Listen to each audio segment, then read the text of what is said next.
respond with how many compost plants did you build, how many this did you build. That is not what the issue is in Ghana today. Let me take you down memory lane. In 1992, there was an election in America. It was between Bill Clinton and George Bush Sr. At that time, the American economy was in recession, the way the Ghanaian economy is in crisis today. And people were talking about immigration, talking about all kinds of useless things. You know what the Clinton people said? It is about the economy, stupid. Today, I'm repeating those words. This election is about the economy, stupid. It's not about all those other useless things about who built how many compost plants. Answer the 5 simple questions. And you can't hide behind the debate. You don't need the debate to answer the 5 questions. When you ask Emisata 170 questions, you did not agree to go and debate for him to answer them. Ghanaians are asking you 5 simple questions. Just answer them. Akufo-Addo to have given him 2 questions. A question or not, but I never heard the last one. I've listened to it, but I never heard it is about the economy, stupid. Well, anyway, but yet another Akufo-Addo say onim baby a Omanhene John Dramani Mahama class I was so one to on debate about me. Or say about me any class. Na yentie na nado. Mama say on your debate na enye china. If you say Baumia enye tipen. Eh sir. On your class. Me Jimmy who class people be a you Mahama wo mo a Baumia me who class go. But the class me who class go. But the class bakwa minim class bakwa minim ayura Mahama ewemu eye class if this time I say Fourth Republic 1993 nkofo enum ena Ghana for action when you nyam apejun wa ba betina ebenwa kese ye kunwa kese ye president kunwa no so kofo enum bako ede nyankopon amane kwa amane wie mane eno friend no ba ne nchen eye Euro Professor Mills enti for na aka no nipa bako pe ena Ghana for show na juma so on there be ora o ade de enso ani enkoyie titsase it is say ora Mahama also wa class bia na yes a class of 1 ah no ko was a class room na enye class a me pese ba omia e ba be kasa class room be bi ba omia nyakopon Emma Quine no offer Korean 7 January obeto aso bio obefu bio Wababeka Rollins Kufo any member so Mahama there no 1-term president no there you no any about amai ba omia and it is some person say class of 1 or no enti no ontumi ba omia entra epon so enkasa well na esonwara ye dey not say yet so say class of 1 so there enya the papa we need classmates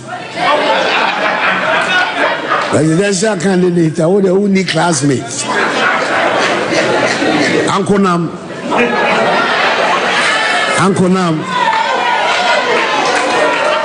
yeah no me to be ababa yejuma Ghana for the madukruti a e ma ne ya Uncle Nam adwuma obeye no anso any ayiti ya ma ne tenase no na I say na afa ne yakwa akofa na babio ebe yesa. Okay, that is from the president Nana Dankwa Akufo-Addo. This morning, Kofi Tonto will be joining us. He's an aide to Bawumia, and the vice president is coming to Ashanti region for a tour, regional tour on his campaign. You know, we are told next month from about 13 to thereabout, and Oba, and Speaker of Parliament in the Council of State in Penifo and Komodiani, you know, what they are two of him say he will recall Parliament early November. It's November, TBA first week of November, no, and Yanti will too kind, and TBA is going to cool down. Weekend in Abia on in a bush near call, Bridge, Aquajojo, Hokakra, and to buy fresh. But see, the Abbey told Jana said, Supreme Court are born in 17 years ago. They have refused his application, and you know, the road is clear.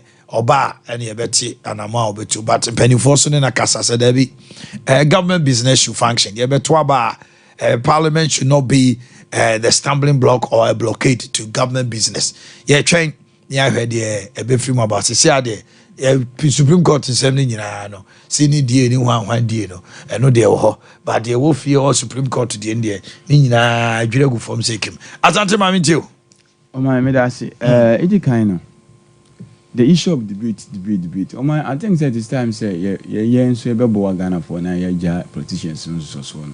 On say yeah be pain. The most important one was 2012. Omo nyina gi two mu yeah.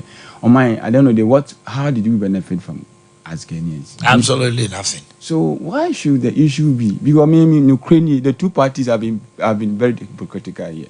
It can 2016 no. Ba Myanmar Mahama Okoye MPP for so mama MA events debate. This time MPP for so call for also so is it not the same thing? And even proud to that.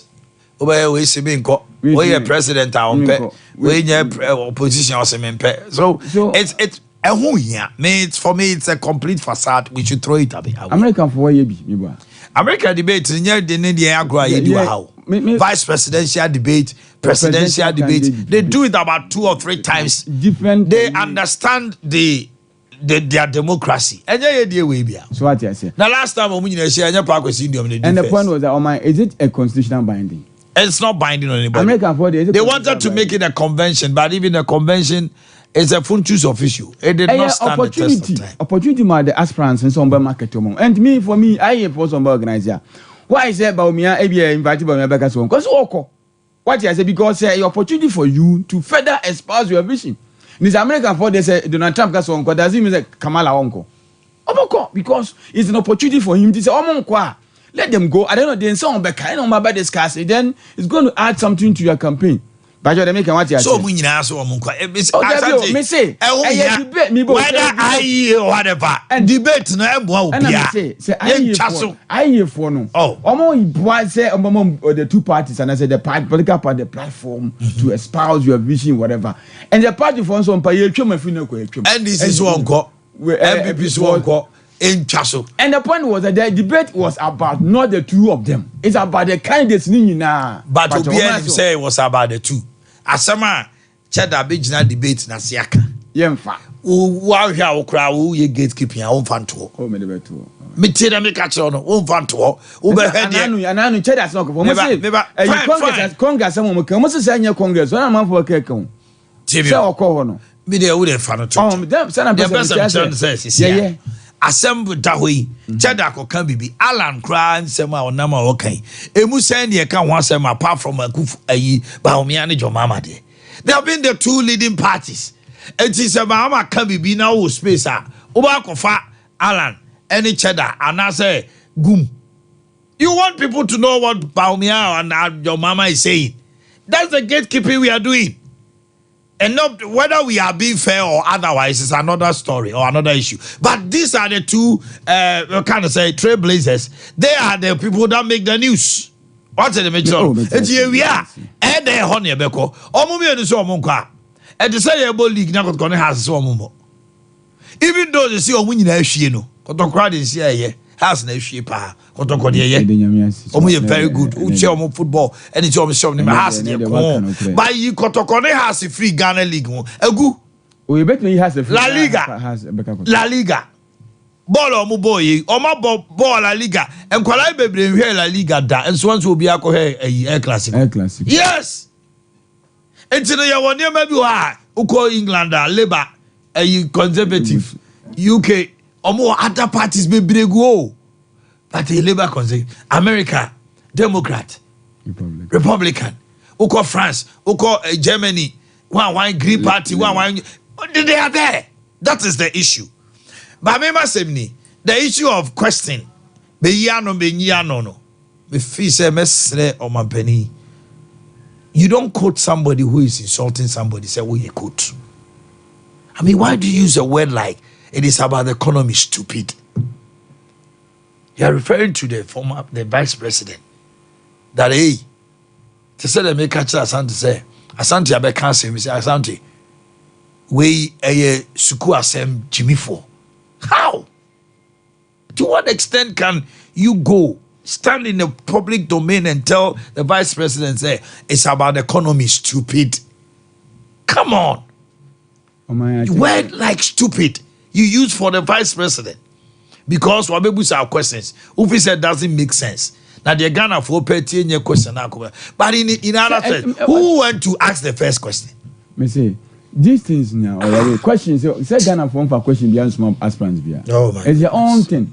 But my mother woman they make a second one here. The ECOSO Speaker of Parliament in the chief judge. You say, Babin loyalty and you or no Supreme Court. Me say definitely.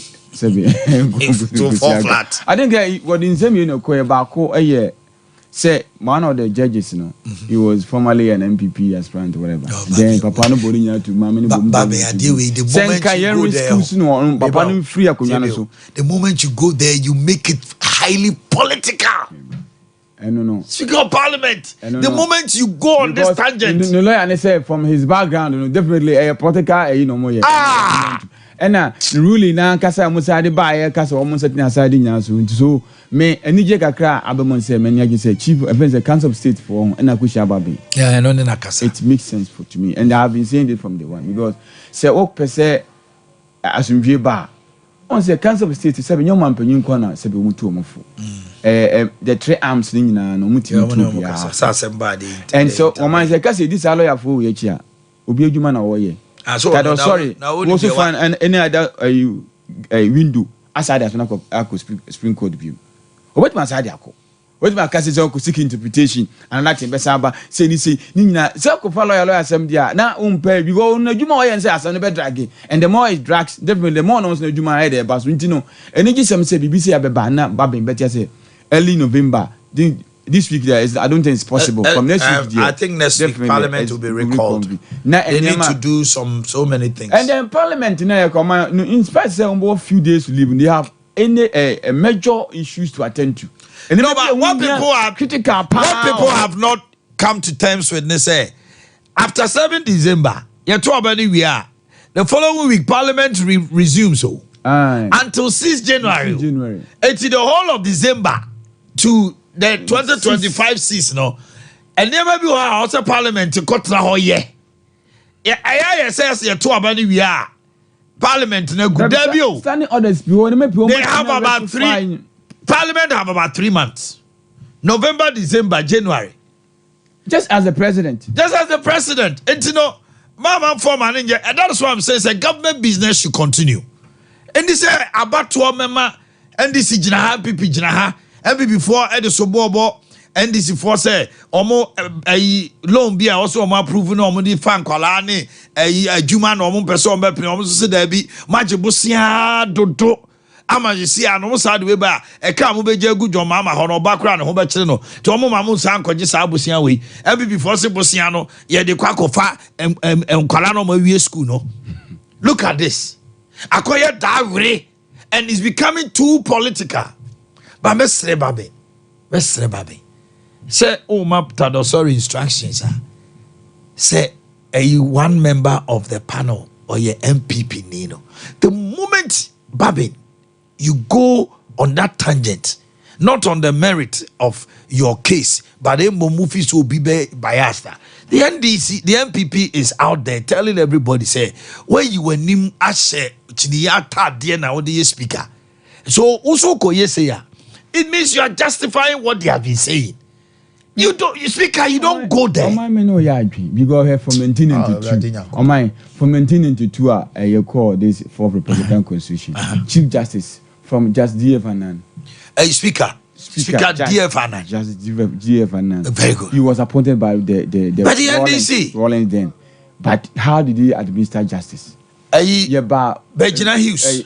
Bejina Sechi Hughes. Well, then, what is it? Thousand will be Bamford. No, NDC MP before no Musu Doaja. But one the moment you had that problem was say you for be free Parliament now where MP now from there he been elevated. Starting with Doaja. There was a problem there. Yeah. And Babin, my former one of Kranos on your MP, sir. Bampo. No, MPP, another appointing recent one here, Babin. Professor Kwe. Michael King. Because the members of parliament, that must be rectified.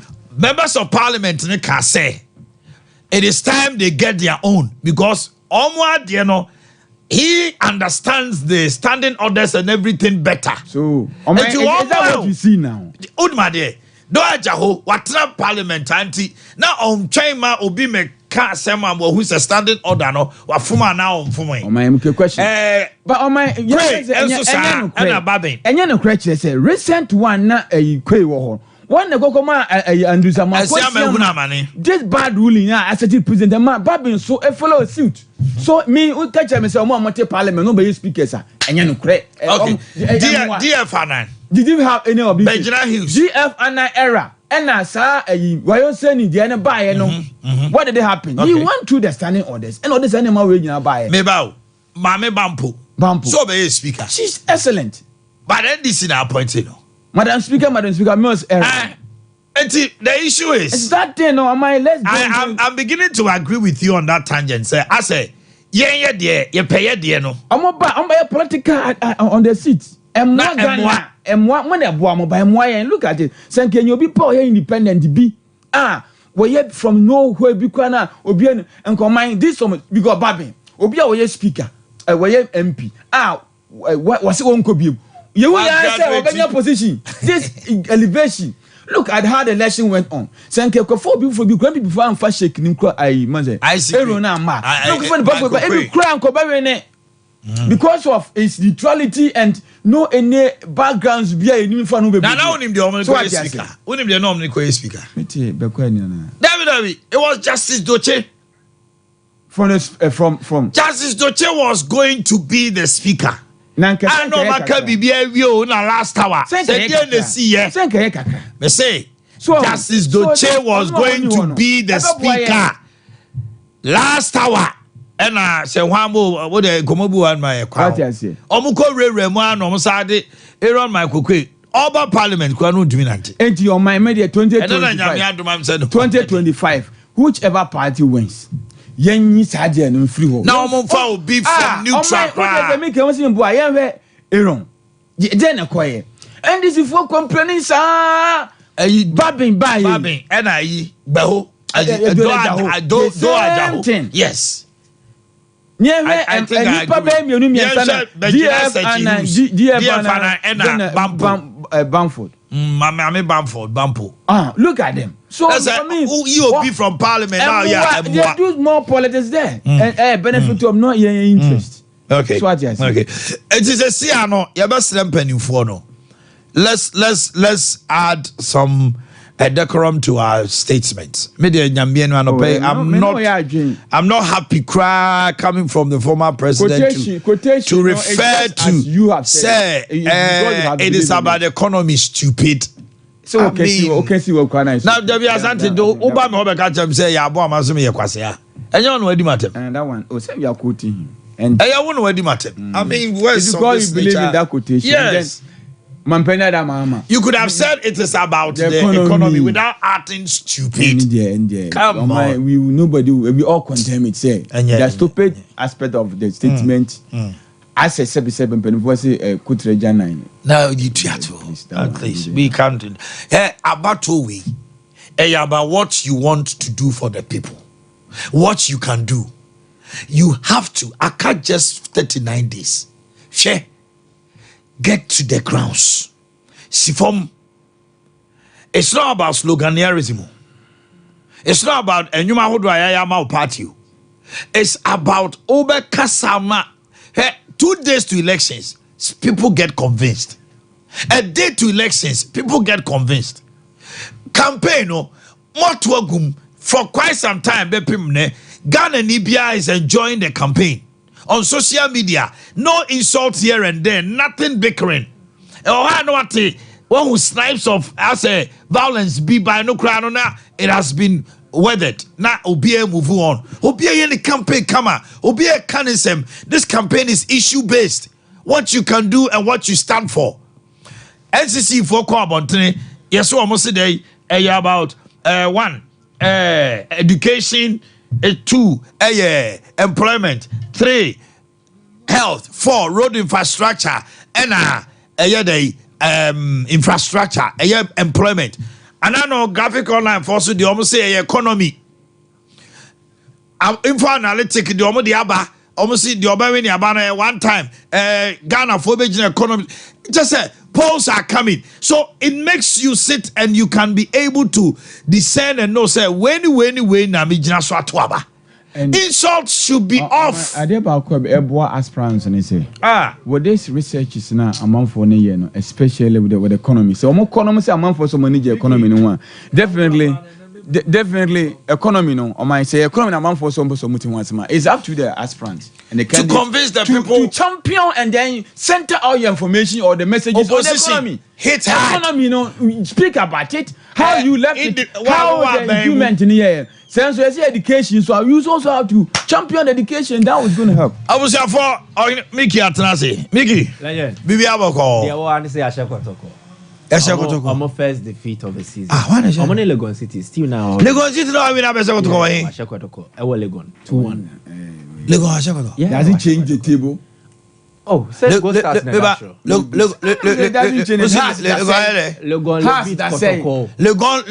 where the Baba Shai newspaper ni bia. Legon Alabitié la Kotoko. Oh, ma wa gon Ashakotoko. Legon Labitié la Kotoko. Labitié. À la Touane. Oui, monsieur. Le Touane. Oui, monsieur. Oh, monsieur. Oh, na host na bisa masem.